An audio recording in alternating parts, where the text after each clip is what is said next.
우리나라가 다른 나라하고 축구 경기 할 때 보면 크게 불안하지는 않습니다. 왜냐하면 우리는 이 손흥민이라고 하는 월드 클래스 축구 선수를 보유한 보유국이기 때문입니다. 뭐 손흥민, 이강인, 또 김민재 이런 아주 출중한 든든한 선수들을 보유하고 있어서 든든하죠. 여러분의 인생에 든든한 사람은 누구인가요? 지난주 신방을 하는데 어느 권사님이 자신의 이야기를 털어놓아요. 목사님, 저는 태어나서 한 번도 엄마 얼굴을 본 적이 없어요. 에? 엄마가 7남매를 낳으셨는데 7째인 자신을 낳고 1살 때 돌아가셨기 때문에 큰오빠하고 나이 차이가 많이 났는데 엄마가 돌아가시기 직전 큰 오빠 손을 꼭 잡으면서 엄마가 부탁을 했답니다. 내 아들아, 1살 배기 막내를 부탁한다. 엄마 대신 잘 돌봐주렴. 그리고는 돌아가셨습니다. 큰오빠는 체격도 아주 좋고 똑똑해서 공군 사관학교에 들어가서 장교가 되었습니다. 그리고 아버지는 재혼을 하셨고 또 새엄마 사이에서 4명의 자식을 더 낳으셨습니다. 우리 가족 아버지가 낳은 자녀 다 합치면 축구선수입니다.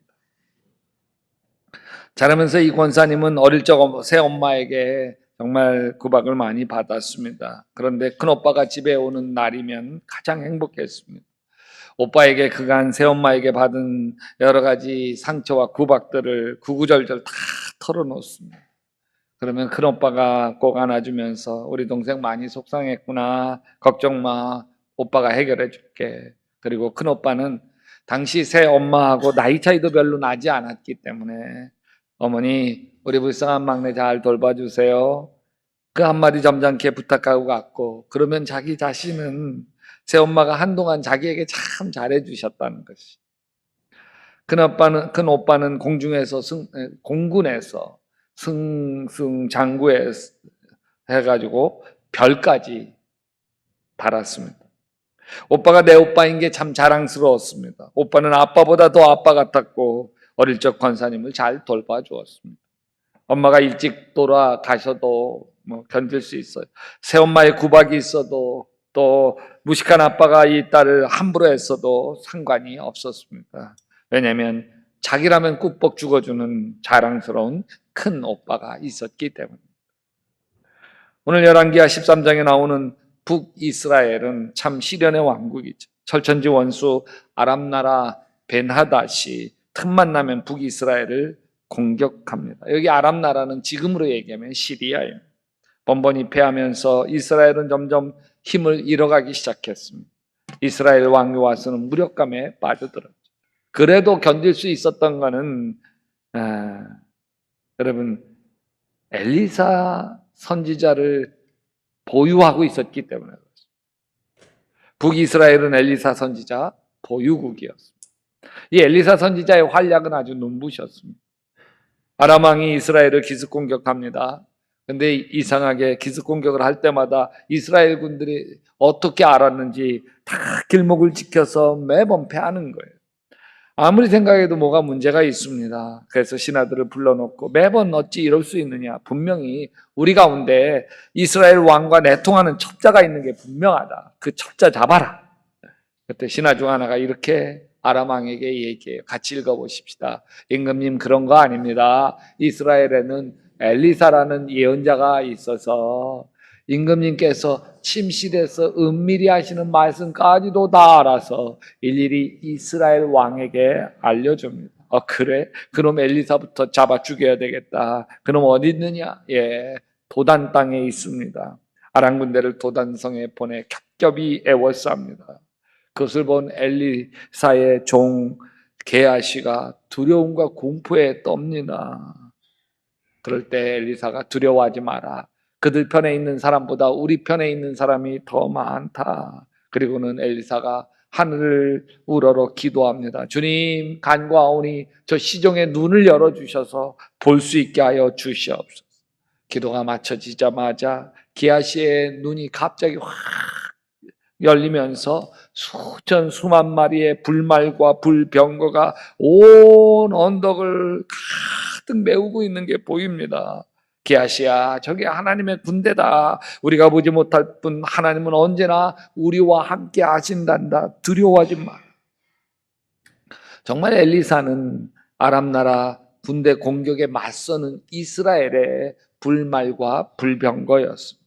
바로 이때 요아스 왕에게 신하가 다가와서 말합니다. 임금님, 빨리 가보셔야겠습니다. 지금 엘리사 선지자님이 곧 돌아가실 것 같습니다. 요아스 왕 가슴이 철렁합니다. 엘리사 선지자 없으면 안 됩니다. 요아스 왕은 알죠. 자신의 입만으로는 아람을 어떻게 할 수 없다는 거 압니다. 허겁지겁 요아스 왕이 엘리사에게 달려갑니다. 엘리사는 이제 늙고 병들어서 더 이상 몸을 가누지 못할 지경입니다. 왕은 예언자 앞에 무릎을 꿇고 눈물을 흘리며 외쳤습니다. 나의 아버지, 나의 아버지, 이스라엘의 병거와 마병이시여.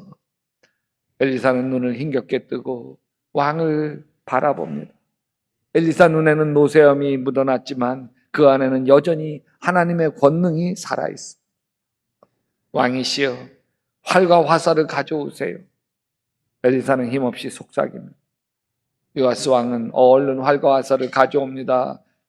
그리고 엘리사 선지자는 침상에서 간신히 일어나 엘리사 선지자는 자신의 손을 요아스 손에 얹고 왕에게 말합니다. 동쪽 창문을 열고 이 화살을 힘차게 쏘십시오.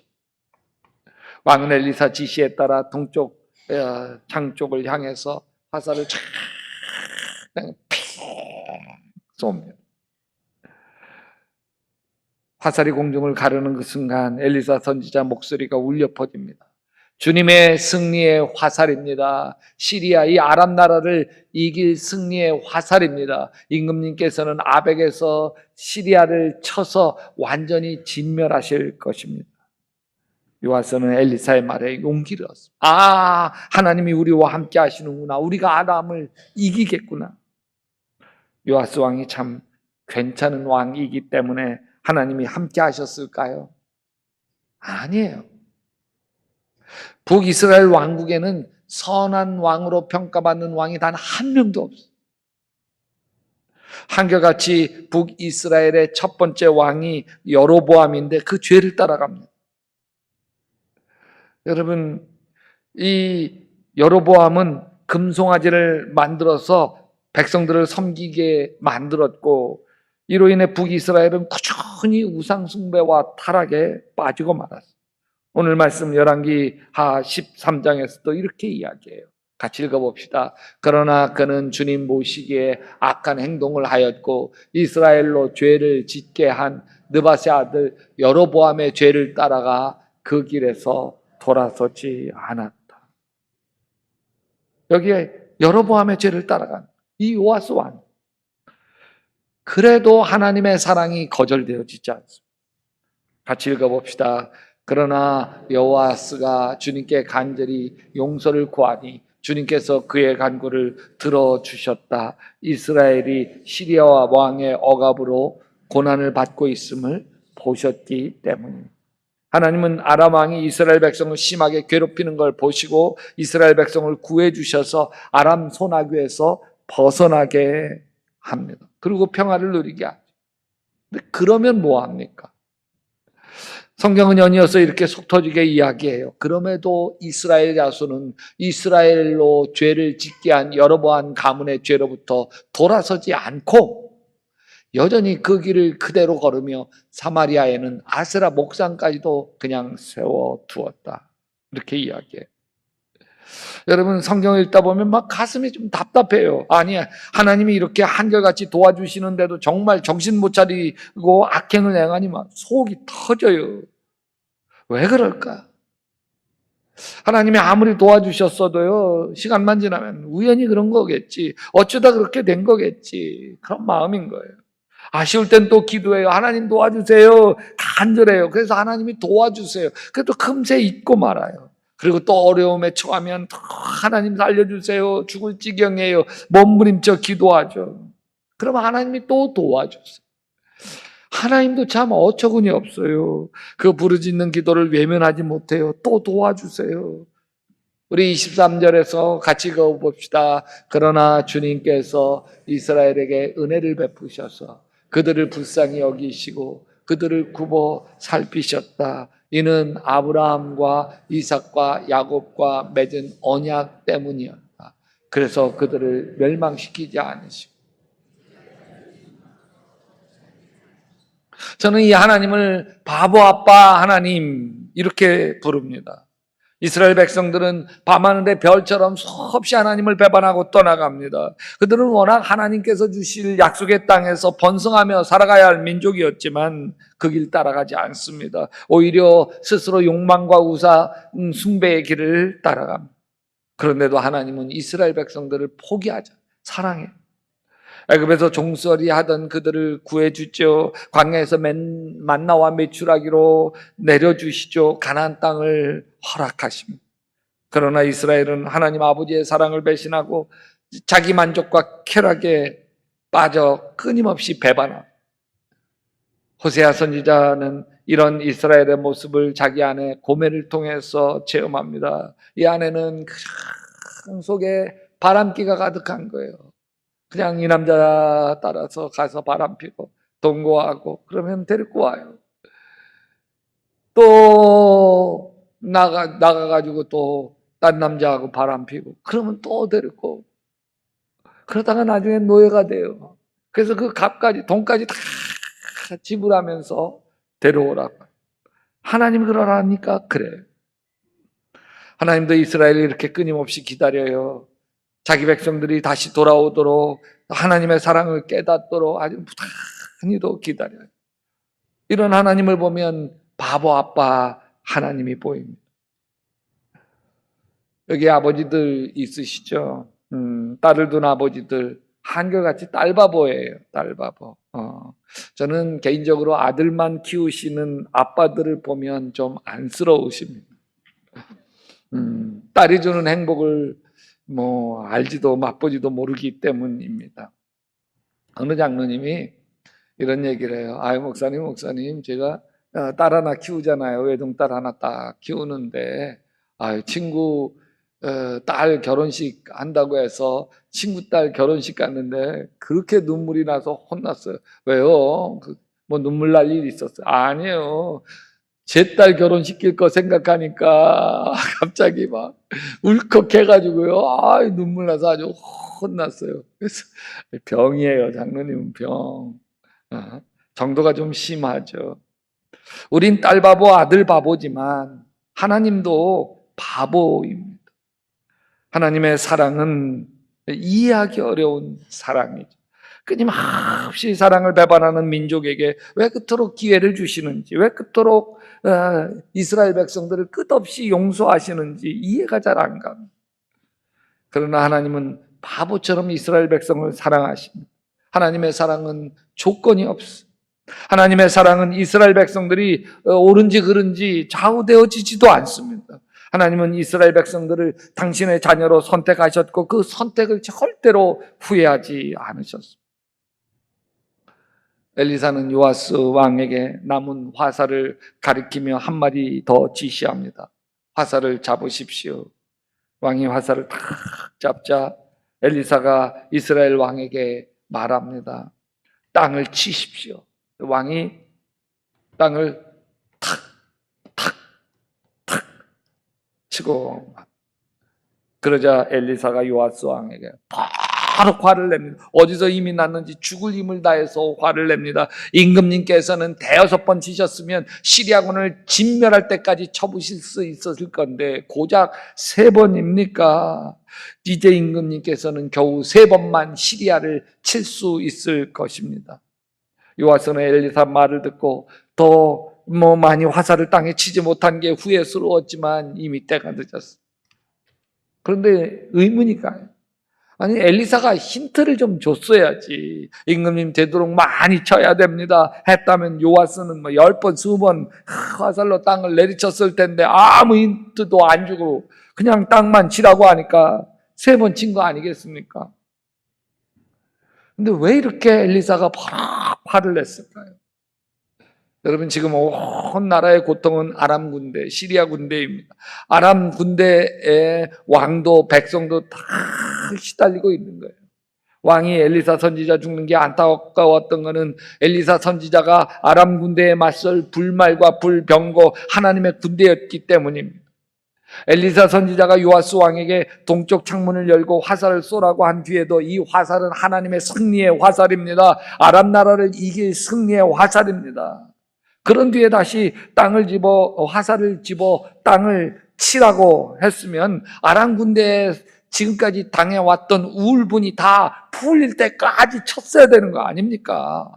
아람 군대에 당했던 고통이 얼마나 잔혹했어요. 아람 군대가 이 성을 꽁꽁 에워싸서 도간에 든지처럼 가둬 놓았을 때 식량이 바닥이 나버립니다. 백성들은 오늘 네 자식 잡아먹고 내일은 내 자식 잡아먹자고 했던 비참한 세월들을 살아야만 했었습니다. 근데 요아스 왕이 간절하지 않고 아람 군대를 반드시 물리쳐야만 한다는 그 간절함이 부족한 거예요. 요아스 왕이 화살을 손에 잡고 땅을 치면서 너희 이놈 아람 왕 베나다사 내가 너를 반드시 짓밟아 버릴 거야. 성질나서 울분이 풀릴 때까지 땅바닥을 화살로 쳤어야죠. 내리쳤어야죠. 요아스 왕이 땅 3번 친 것에 대해서 화가 난 사람이 엘리사 같지만 아니에요. 엘리사가 화가 폭발한 것은 사실 엘리사가 아니라 엘리사 뒤에 있는 하나님입니다. 하나님이 요아스 왕보다 더 간절해요. 이스라엘 백성들이 당하는 고통과 신음에 더 간절해요. 이스라엘 백성들이 성에 갇혀서 오늘은 내 자식 삶아 먹고 내일은 내 자식 삶아 먹자 했을 때 하나님 눈에는 저는 피눈물 났을 거라고 봐요. 하나님이 더 간절한 거예요. 요아스 왕이 백성들을 향해서 가지고 있는 마음보다 하나님 마음이 더 간절한 거예요. 내가 내 자식을 향한 마음보다 하나님이 더 간절한 걸 믿으시기 바랍니다. 내가 내 자식을 사랑하는 것보다 하나님이 내 자식 1000배, 10,000배 더 사랑하시는 걸 믿으시기 바랍니다. 아니 내가 나를 사랑하는 것보다 하나님이 나를 1000배, 10,000배 더 사랑하시는 거예요. 엘리사는 마지막 예언을 한 후 숨을 거두었습니다. 엘리사 죽음 앞에서 백성들 절망하죠. 예언자가 떠난 이스라엘 이제 어떡하지? 망하는 건 아닐까? 불안과 두려움이 가득한 거예요. 불말과 불병거가 떠난 거 아닐까?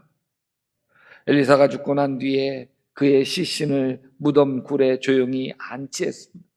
우리나라는 습도가 많고 비도 많으니까 땅에다 그냥 매장해서 썩게 하지만 이스라엘은 이 습도가 없는 건조한 나라잖아요. 그래서 무덤 굴 같은 데 시신을 놔도 이게 미라처럼 되어지지 막 썩고 이러는 것들이 잘 안 됩니다. 그래서 무덤 굴에다가 넣는 장례를 치루었습니다. 이스라엘은 아람 군대의 위협에서 여전히 벗어나지 못했고 전쟁과 혼란이 계속되었습니다. 어느 날 엘리사가 살았던 동네에서 마을 사람 하나가 죽었습니다. 동네 사람들이 슬퍼하며 장사를 지내려는데 갑자기 모압의 도둑질 떼들이 막 들이닥쳤습니다. 화들짝 놀란 사람들은 죽은 사람의 시신을 급히 엘리사 시신이 있는 무덤굴에 휙 던져놓고 걸음아 내 살려라 도망갔습니다. 근데 기적이 일어나는 거예요. 무덤굴에 던져 죽은 자 시신이 엘리사 시신 뼈에 딱 닿자 죽었던 사람이 다시 살아난. 엘리사 무덤굴에서 죽었던 사람이 다시 살아서 걸어 나오는 걸 보면서 온 마을 사람들이 눈이 휘둥그레지죠. 엘리사는 죽었지만 하나님의 능력은 죽지 않았구나. 엘리사는 떠났지만 하나님의 은혜는 여전히 이스라엘 한가운데 머물러 있구나. 우리의 믿음이 연약할 때도 하나님은 우리를 떠나지 않으십니다. 우리가 유혹에 흔들리고 혈기에 무너져도 하나님은 우리를 떠나지 않으십니다. 세상 모든 사람들 다 등 돌리고 떠나가도 그래서 나 혼자 절망과 외로움에 몸부림칠 때 오히려 주님은 달려오셔서 우리를 안아주시고 우리를 품어주십니다. 지난 추석 연휴 때 온 가족이 제 부모님 산소에 다녀왔습니다. 제 아들과 딸 그리고 예쁜 예비 며느리하고 그리고 사위, 예비 사위를 데리고 제 어머니 아버지께 인사를 드리려고 묘소를 다녀왔습니다. 추석날인데도 무척이나 더워서 땀 뻘뻘 흘리면서 산에 올라가 부모님께 인사를 드렸습니다. 어머니, 아버지, 그토록 사랑하던 손자, 손녀, 이제 짝을 만나 결혼해요. 인사 받으세요. 물론 그 앞에서 절을 하지는 않았습니다. 늘 부모님 산수에서 하듯 여호와는 나의 목자시니 내게 부족함이 없으리로다 시편을 낭송하고 기도드리고 인사하고 내려왔습니다. 추석 연휴가 끝나고 새벽기도 시작되어서 새벽기도를 드리는데 제 마음에 부모님이 고생하며 저희를 키웠던 어린 시절이 떠올랐습니다. 가난했던 시절. 추석 때가 되면 우리 집에 돈 달라는 사람들이 몰려와서 아버지에게 행패를 부리던 일이 늘 잦았습니다. 수도가 없어서 물지개로 물을 떠 나르면서 살았던 고달팠던 시절도 있었고 참 착하신 어머니 아버지이신데 그 돈 문제 때문에 늘 다투셨던 어린 시절도 떠올랐습니다. 그래도 어머니께서 예수를 믿으시면서 저희를 기도와 사랑으로 키워주셨고 제 인생 참 거칠고 힘들게 살아왔지만 어머니의 기도로 지금처럼 행복한 가정, 행복한 목회, 행복한 인생을 살게 된 것이 너무 감사했습니다. 그래서 새벽 기도하면서 하나님께 고백했습니다. 하나님 아버지 감사해요. 하나님 아버지 너무너무 사랑합니다. 마음으로 주님께 사랑을 고백했습니다. 지금 이 행복을 예수 안에 누리게 하신 것이 너무 감사해서 하나님께 제 사랑을 고백했습니다. 그러자 하나님이 제 마음에 툭 한마디 말씀을 하셨습니다. 그 말씀에 쏟아지는 눈물을 걷잡을 수 없었습니다. 아들아, 내가 더 사랑하지. 내가 너를 더 사랑하지. 내가 너를 더 사랑하지. 내가 나를 사랑하는 것보다 내가 너를 훨씬 더 사랑하지. 그러시는데 목이 메어서 흐르는 눈물을 걷잡을 수 없어요. 여러분 하나님께 사랑한다고 고백할 수 있게 되기를 바랍니다. 하나님 사랑합니다. 그럴 때 여러분 마음에 주님이 이렇게 이야기하십니다. 사랑하는 아들아, 사랑하는 내 딸아, 내가 너를 더 사랑한단다. 내가 더 네가 좋단다. 허물이 있어도 괜찮아. 실수하고 넘어져도 괜찮단다. 내가 너를 더 사랑하니까. 네가 나를 사랑하는 것보다 1000배, 10,000배 내가 더 너를 더 사랑하니까. 그 사랑 고백이, 그 사랑이 여러분 마음속에 가득 흐르는 아름다운 시간 되시기를 주님의 이름으로 축원합니다.